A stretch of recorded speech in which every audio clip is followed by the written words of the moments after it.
खरोखर हा आनंद आहे, कर्तव्य आहे, राष्ट्रीय कर्तव्य. मतदान करणं हे राष्ट्रीय कर्तव्य आहे. माझी मायबाप मतदारांना सुद्धा ही विनंती आहे की आपण सर्वांनी सुद्धा हे आपलं राष्ट्रीय कर्तव्य बजावा. कृपया मतदान करा. आज सहकुटुंब तुम्ही मतदानाचा हक्क बजावला आणि शिवाय रांगेमध्ये उभं राहिला.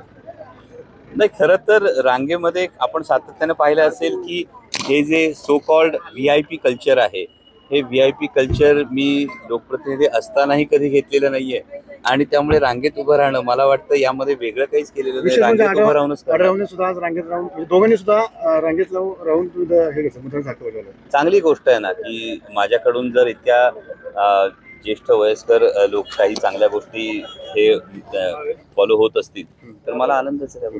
दिवस घडतोय या निमित्ताने मतदारांना काय आव्हान कराल? मायबाप मतदारांना हीच विनंती आहे की हा लोकशाहीचा सर्वात मोठा सोहळा, ही लोकशाही सक्षम बनवण्यासाठी प्रत्येक मायबाप मतदारानं मतदान करणं गरजेचं आहे आणि त्यांनी कृपया मतदान करावं ही माझी विनंती. काही ठिकाणी तुमच्या पोलिंग एजंटला बसू दिलं जात नाही, अशा काही तक्रारी करण्यावर केल्यानंतर अजूनही त्याच्यावर काही कारवाई केलेली नाहीये. हे अत्यंत दुर्दैवी आहे. अशा पद्धतीनं जर पोलिंग एजंटला आतमध्ये बसू दिलं जात नसेल तर मी आता स्वतः त्या ठिकाणी जाऊन काय हा नेमका प्रकार घडलाय तो मी स्वतः पाहणार आहे.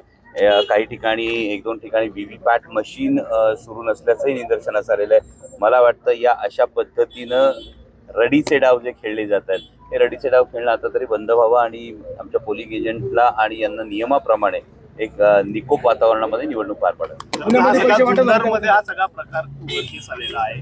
मतदान केंद्र बंद असल्यामुळे रांगा देखील लागलेल्या दिसून येतात. नाही, खरंच ही निवडणूक आयोगानं सुद्धा याची आणि निर्णय अधिकाऱ्यांनी याची तातडीने दखल घेऊन या संदर्भामध्ये मतदान होण्याच्या दृष्टीने, सुरळीत मतदान पार पाडण्याच्या दृष्टीनं त्यांनी प्रत्येकाने तातडीने याविषयी लक्ष घालणं गरजेचं. तुम्ही ईमेल वरून ही सगळी तक्रार आहे आता दाखल केलेली आहे, काय उत्तर आलंय का?